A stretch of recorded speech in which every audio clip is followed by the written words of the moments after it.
ये youth soul ददुम ने मार्च पास करी, फिर फुट मार्च करी सेपा से ईटानगर, फिर उन्होंने हंगर स्ट्राइक भी करी, तो उनकी तबीयत भी ख़राब हुई थी। पूरे अरुणाचल के लोग ये जानना चाहते हैं कि जिस एग्जीक्यूटिव इंजीनियर PhD उस पर एलिगेशन लगे, उन्होंने, उनका कहना है सोल ददुम जी का, उन्होंने अटैक भी कराया,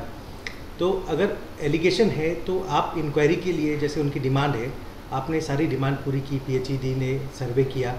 लेकिन एक ही डिमांड है कि एग्जीक्यूटिव इंजीनियर को ट्रांसफ़र किया जाए और फ्री एंड फेयर इंक्वायरी हो जाए। तो आप क्या लोगों से, क्योंकि लोग आप पे करप्शन फ्री आपकी गवर्नमेंट को मानते हैं कि आप करप्शन के खिलाफ आप काम करेंगे, एंटी करप्शन, तो आप क्या अपील करेंगे लोगों से? जो ये ईस्ट कमिंग और ख़ास करके सेपा का जो वाटर प्रोजेक्ट है उसके बारे में अभी बहुत सारा प्रेस ब्रीफ भी हुआ है, सरकार की ओर से भी हुआ है, और जो प्रोटेस्ट जो कर रहा है सोल ददुम का तरफ से भी हुआ है। तो देखिए, हम सब लोग गवर्नमेंट में है, कुछ भी चीज़ हो उसको अपने अपने प्रयास से अच्छा कराने के लिए ही हम सब का कोशिश है। तो इसमें जो ईस्ट कमिंग और सेपा का जो वाटर सप्लाई है, अभी रिसेंटली हमारा PHE मिनिस्टर ने एक प्रेस कॉन्फ्रेंस दिया था, वहाँ पे बहुत डिटेली उन्होंने अपने डिपार्टमेंट का बात लोगों के सामने में रखा हुआ है। तो जहाँ तक जो वाटर सप्लाई का जो बात है, ऑलरेडी एक कमेटी भी बनाया गया है और डिपार्टमेंट को ओर से पानी, साफ़ पानी प्रोवाइड करने का, एग्जिस्टिंग जो वाटर सप्लाई है उसको वाटर सप्लाई अच्छा करने का, और जो बड़ा प्रोजेक्ट जो सेपा में बन रहा है उसका भी एक टाइमलाइन देते हुए अभी डिपार्टमेंट काफ़ी ज़ोर से अभी काम करना शुरू कर दिया है। जो ये इंसिडेंट सोल ददुम के साथ में वहाँ पे सेपा में जो हुआ है, उसके लिए सरकार की ओर से एक fact finding committee headed by an secretary level officer, उसको हम लोग ने गठन कर दिया है, और उसका भी एक टाइमलाइन दिया है कि पूरा एपिसोड का इन्वेस्टिगेशन करके, पूरा छानबीन करके गवर्नमेंट को मई 10 तारीख तक रिपोर्ट सबमिट करने के लिए। तो एक बार ये रिपोर्ट आ जाने के बाद तो फिर हम सरकार में हम लोग फैसला लेंगे कि उसको हम लोग फर्दर किस प्रकार से हम लोग as per the recommendations of the high power committee, अगर उसमें घोटाला है तो डेफिनेटली, करप्शन है तो हम लोग डेफिनेटली उसको एक्शन लेंगे। ये मैं आप सबको पब्लिक को हम एश्योर करना चाहेगा। सर, एक ही डिपार्टमेंट में 10 ईयर्स से ज़्यादा एक एग्जीक्यूटिव इंजीनियर्स या कोई इंजीनियर्स रहते हैं एक ही जगह, सेम पोस्टिंग में, तो आप क्या एक्शन लेंगे? क्योंकि एक ही जगह तो रहेगा, उस पर करप्शन एलिगेशंस भी लगेंगे, और तो अरुणाचल ऐसे होल, देखिए ये जो बात बोलने में और सुनने में तो अच्छा लगता है, और किसी का हमारा अरुणाचल में क्योंकि ट्राइब्स भी बहुत ज़्यादा है और डिस्ट्रिक्ट भी बहुत बड़ा है। तो फॉर एग्ज़ाम्पल मैं अपना तवांग डिस्ट्रिक्ट का यदि मैं एग्ज़ाम्पल दूंगा, तो वहाँ में कुछ ऑफिसर्स, तो आपने तो केवल 10 साल बोला है, वहाँ में तो हमारा कुछ ऑफिसर्स या क्लास B ऑफिसर या इस प्रकार से है जो मोर देन 20 ईयर्स भी हो गया, मगर पब्लिक से कोई शिकावत नहीं है क्योंकि वो ऑफिसर अच्छा परफॉर्म कर रहा है। तो ज़रूरी नहीं है कि जो ऑफिसर अच्छा परफॉर्म कर रहा है, इतना साल हो गया, उसको हटाना ही है बोल के, ऐसे ज़रूरी तो नहीं है, क्योंकि अलग अलग जो डिस्ट्रिक्ट का अपना अलग अलग परिस्थिति कुछ अलग प्रकार से होता है। मगर हाँ, इन जनरल गवर्नमेंट नॉर्म्स होता है कि 3 साल के अंतर्गत में अगर गवर्नमेंट पोस्टिंग करना चाहो तो कर सकता है। तो ये तो as per the request and the necessary, जो अपना MLAs है, जो रिप्रेजेंटेटिव है और जो पब्लिक है, तो उनके साथ तालमेल करके जो भी रिकमेंडेशंस आता है तो अकॉर्डिंगली हम लोग गवर्नमेंट लोग भी उस प्रकार से एक्ट कर देते हैं। और दूसरा जो है उनका परफॉर्मेंस बेस भी, अगर ऑफिसर अच्छा से परफॉर्म नहीं करता है तो उसको हम लोग 3 ईयर से पहले भी हटा देते हैं, अगर परफॉर्मेंस अगर अच्छा नहीं होने से। Sir, border area development programme में काफ़ी ज़्यादा चेंजेस, उन्होंने कहा था कि ये फंड सफिशिएंट नहीं है, because border area development programme के तहत काफ़ी कम फंड आता है। तो इस बार आपने सरकार से, सेंट्रल गवर्नमेंट से कुछ मांग करी? इस बार budget session, union budget session होने से पहले मैं अपना स्टेट से डेलीगेशन एक लेकर, जिसमें अपना यूनियन मिनिस्टर किरण जी भी साथ में था और अपना MPs भी साथ में था, तो मैं अपना यूनियन फाइनेंस मिनिस्टर को कॉल ऑन करके इस बॉर्डर एरिया को डेवलपमेंट का और जो फंड्स का जो क्राइसिस जो जिक्र किया उसके बारे में हम लोग चर्चा किया। So based on the suggestions, तो इस बार का बजट में आप लोगों ने भी सुना है कि एक नया प्रोग्राम गवर्नमेंट ऑफ इंडिया ने शुरुआत किया है in order to develop the northern borders, vibrant ये बॉर्डर डेवलपमेंट के लिए। तो उसका चलते हुए हमें पूरा उम्मीद है कि जो फंड का जो कमियां आ रहा था बॉर्डर एरिया को डेवलपमेंट करने के लिए, तो इस प्रोग्राम के अंतर्गत में एक अच्छा सपोर्ट मिलेगा। Sir, Arunachal being a resourceful state, like in mining department also sir different mining department की तरफ से जो होता है सर माइनिंग डिपार्टमेंट की तरफ तो ये बॉर्डर इशू जो है सर ये रिजॉल्व हो जाएगा कि काफ़ी बॉर्डर पे इनके में अच्छी तरीके से पेट्रोलिंग नहीं होती है, जिसकी वजह से इंडियन जो अरुणाचली हैं हंटिंग करने जाते हैं उन्हें काफ़ी बार किडनैप किया जाता है चाइनीज़ PLA द्वारा। तो आपकी तरफ से कुछ सरकार से मांग होगी सेंट्रल गवर्नमेंट? अरुणाचल और तिब्बत चाइना का जो बॉर्डर है वो वन ऑफ द लॉन्गेस्ट है इंटर कंट्री में। करीबन 1200 किलोमीटर्स हम लोग बॉर्डर शेयर करते हैं और ये कुछ जगह में बॉर्डर्स काफ़ी पोरस भी है। और जो तिब्बत चाइना की ओर से तो क्लेम आपको पता है कि वो लोग तो पूरा अरुणाचल ही क्लेम करते हैं, मगर उनका सिर्फ क्लेम करने से तो बात तो बनेगा नहीं, क्योंकि हम लोग अरुणाचल का जो लोग हैं हम लोग सदियों से ही वहाँ पे बसा हुआ है। तो कभी कभी हमारा जो विलेजर्स है वो गलती से उस पार भी क्रॉस करके चले जाता है। ऐसे इंसिडेंट्स बहुत बार हुआ है और चाइनीज़ की ओर से भी तिब्बत चाइना की ओर से भी इस प्रकार का इंसिडेंट तो हुआ है, मगर बायलैटरल टॉक के माध्यम से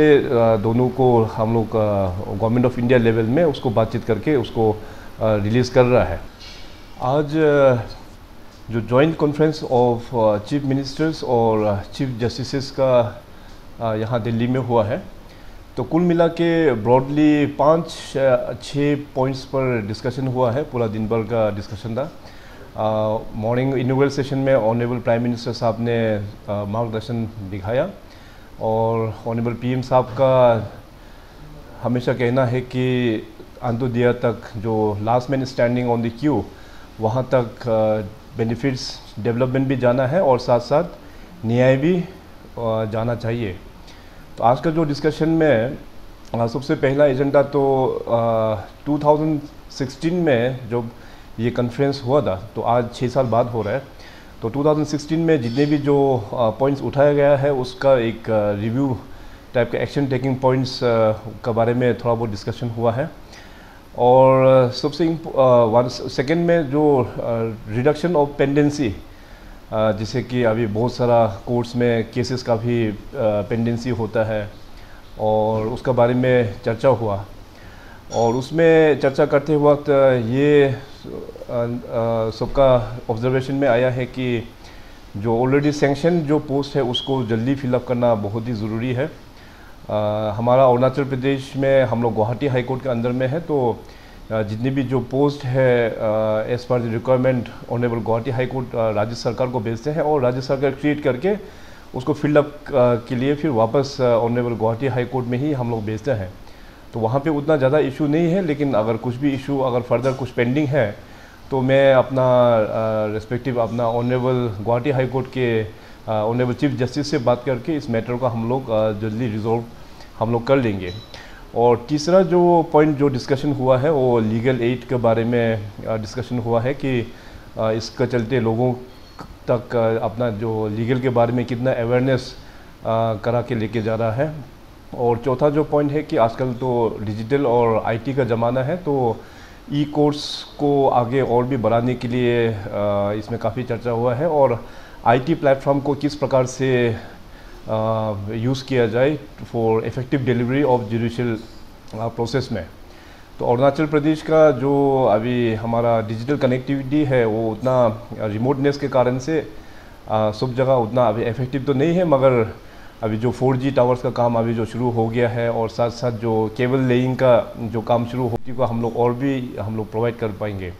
और अंत में एक इम्पोर्टेंट डिसीजन और काफ़ी डिस्कशन के बाद में एक रेजोल्यूशन भी पास किया गया, खास करके इंफ्रास्ट्रक्चर्स को लेकर, क्योंकि हमारा जितने भी जो देश भर में चाहे वो हाई कोर्ट हो या इवन अपना डिस्ट्रिक्ट कोर्ट हो, जितने भी जो सबऑर्डिनेट कोर्ट्स हैं वहाँ पे रिक्वायर्ड या सफिशेंट नंबर्स ऑफ इंफ्रास्ट्रक्चर नहीं है। तो इसका चिंता करते हुए जितने भी हमारा ऑनरेबल चीफ जस्टिसेस है, जितने भी हाई कोर्ट का और हमारा ऑनरेबल चीफ मिनिस्टर जो कलीग है, हम सब लोग ने ये एक रेजोल्यूशन पास किया है कि अपने अपने जो रेस्पेक्टिव राज्य में एक हम लोग एक अथॉरिटी एक हम लोग बनाएंगे, स्टेट जुडिशरी इंफ्रास्ट्रक्चर अथॉरिटी। तो उसको चल के अभी ऑनरेबल हाई कोर्ट गुवाहाटी के जो चीफ जस्टिस हैं उनके साथ में डिस्कस करके इस बॉडी को हम लोग जल्दी ही फॉर्मुलेट कर लेंगे, ताकि जितने भी जो इंफ्रास्ट्रक्चर जो इश्यूज़ है हम लोग ऑन ए फेस मैनर हम लोग इसको एडजस्ट करके हम लोग लेके जाएंगे। तो ये एक बहुत अच्छा एक डिस्कशन हुआ है दिन भर का इस कॉन्फ्रेंस में। सर अभी कुछ अरुणाचल में जो अभी जितने भी रोड्स वगैरह अलग रोड्स के बारे में, इसके बारे में आपने कभी डिस्कस किया नितिन गडकरी या अरुणाचल की रोड्स के बारे में? हाँ, ये कनेक्टिविटी का जहाँ तक जो मामला है रोड्स के लिए स्पेशली, तो पिछले 6-7 सालों में बहुत अच्छा प्रोग्रेस हम लोग ने पाया है। हाईवे से लेके इवन विलेज कनेक्टिविटी तक प्रधानमंत्री ग्रामीण योजना जो PMGSY जो रोड है वो काफ़ी अच्छा अचीवमेंट कर रहा है, और हाईवे सेक्टर में भी बहुत अच्छा हम लोगों का अचीवमेंट है। और गडकरी साहब जो हमारा union minister road transport and highway है, उनसे बहुत अच्छा सपोर्ट हम लोगों को मिला है। इस बार भी काफ़ी 27 नंबर ऑफ रोड प्रोजेक्ट्स उन्होंने सेंक्शन करके दिया है, जिसका लागत 500 करोड़ से भी अधिक है। तो रोड कनेक्टिविटी हमारा राज्य सरकार का हमारा टॉप प्रायोरिटी है, और जिसके चलते मैं लास्ट 2 साल पहले भी एक फ्लैगशिप प्रोग्राम राज्य में हम लोग ने शुरुआत किया था, chief ministers comprehensive road network programme. तो इसके अंदर में हमारा जितने भी जो टाउनशिप रोड्स है और हमारा डिस्ट्रिक्ट एडमिनिस्ट्रेशन का जो रोड्स है, उसको हम लोग इन ए फेस मैनर हम लोग उसको कंप्लीट करके लेके जाएंगे। जैसे कि भाई आप लोग सेंट्रल फंड पे डिपेंड करते हैं, सो अरुणाचल की माइनिंग डिपार्टमेंट की तरफ से अगर रिसोर्स को बढ़ाया जाए और अरुणाचल को सेल्फ जनरेशन रेवेन्यू को सेल्फ जनरेट किया जाए, तो इसके लिए आप लोग क्या करें? जहाँ तक माइनिंग का जो बात है, already department of geology and mining ने वहाँ पे जो अपना माइनिंग सेक्टर में क्या क्या वहाँ पे हम लोग कर सकते हैं, उसका एक प्रिलिमिनरी सर्वे का काम अभी चल रहा है। और इसका जहाँ तक हमको जो सुनने में आया कि अभी तक ऑफिशियली रिपोर्ट तो आया नहीं, मगर जो सुनने में आया कि इसका रिपोर्ट भी अच्छा है, और आने वाला दिनों में माइनिंग भी अरुणाचल प्रदेश में इन कंट्रोल वे, ताकि एनवायरनमेंट को भी ज़्यादा डिस्ट्रॉय ना हो, उस प्रकार से हम लोग ज़रूर उसको आगे बढ़ाएंगे, ताकि राज्य सरकार को इकोनॉमिक वाइज अपना रिसोर्स वाइज अच्छा सपोर्ट मिले। Power supply shortage, Arunachal is the hub of like hydro power, so sir कैसे से projects like Subansiri and different projects अभी स्टार्ट हो जाएंगे अभी हाइड्रो प्रोजेक्ट का जहाँ तक सवाल है अरुणाचल प्रदेश में, कि अभी हमारा सबसे बड़ा प्रोजेक्ट है वो कामिंग हाइड्रो इलेक्ट्रिक प्रोजेक्ट, वो कमीशन हो चुका है। हालांकि अभी उद्घाटन करना बाकी है, मगर प्रोजेक्ट जो हो चल बसा है। अभी आने वाला दिनों में इसी साल NHPC का माध्यम से जो लोअर सुबनसिरी में जो प्रोजेक्ट बना रहा है, उसमें से वी आर एक्सपेक्टिंग इस साल 500 मेगावाट और भी एडिशनल हम लोगों को मिल जाएंगे, और by end of next year that is 2023 पूरा लोअर सुबनसिरी प्रोजेक्ट का हम लोग पूरा फंक्शनल करने का हम लोग प्लान कर रहा है। और साइड बाय साइड और दूसरा सबसे इम्पोर्टेंट जो एक मैटर है पावर के लिए, पावर इवैक्यूएशन जो है बहुत इम्पोर्टेंट रोल प्ले करेगा। तो PGCIL यानी कि power grid corporation of India के साथ में ऑलरेडी काम स्टार्ट हो चुका है। जो बड़ा लाइन जो ट्रांसमिशन के लिए है वो काम भी शुरुआत हो चुका है। तो आने वाला दिनों में अरुणाचल में पावर का क्राइसिस उतना नहीं होगा। Up to 200 unit to the common people. Arunachal being a power hub of northeast, so in future if these hydro projects will complete, do you assure that you will give free electricity? Definitely अभी Arunachal Pradesh is the power house of India बोल के अभी काफ़ी समय हो गया, मगर practically on ground में जिस प्रकार से हाइड्रो पावर डेवलपमेंट होना चाहिए था वो हो नहीं पाया due to lot many reasons. But धीरे धीरे अभी पब्लिक को भी एक कॉन्फिडेंस आ गया है कि हाइड्रो पावर लगाने से इसमें ज़्यादा डिस्ट्रक्शंस नहीं होता है और उल्टा अपने लोगों को रोज़गार भी मिलता है और अपना जगह का भी डेवलपमेंट होता है। तो जैसे मैंने कहा है कि अभी हमारा कमिंग एरिया में 600 मेगावाट हो गया, इस साल लोअर सुबनसिरी में 500 मेगावाट हम लोग जनरेट करेंगे। 2023 तक में हम लोग लोअर सुबनसिरी में जो फुल कैपेसिटी 2000 मेगावाट जनरेट करेंगे। अभी हमारा दिबांग प्रोजेक्ट बहुत जल्दी शुरू हो जाएगा। सो इस तरह से करके आने वाला दिनों में definitely Arunachal will be A surplus state, और जो सरप्लस स्टेट होने का बाद तो पब्लिक को तो पूरा एकदम बहुत ही एक मतलब आप फ्री का तौर पे ही पावर वहाँ पे, क्योंकि कम पॉपुलेशन है, वो डेफिनेटली हो पाएंगे। एजुकेशन सेक्टर में इस बार आप एजुकेशन को डिपार्टमेंट के लिए भी कुछ स्पेशल स्कीम्स हैं फंड?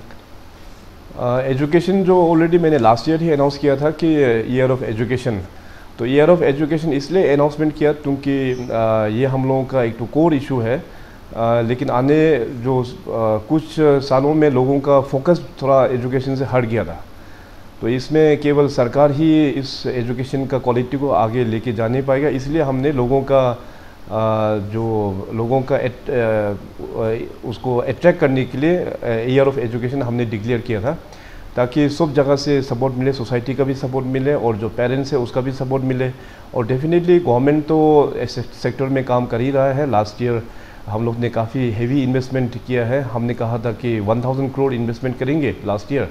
मगर बाद में जब रिपोर्ट आया तो पता चला है कि we have invested more than 1300 crore. और इस साल भी हम लोग ने ऑलरेडी गोल्डन जुबली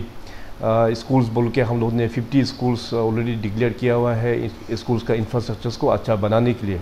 और जितने भी जो पोस्ट टीचर्स का पोस्ट हो उसको बढ़ने के लिए government has already sanction lot many post, जिसका रिक्रूटमेंट भी अभी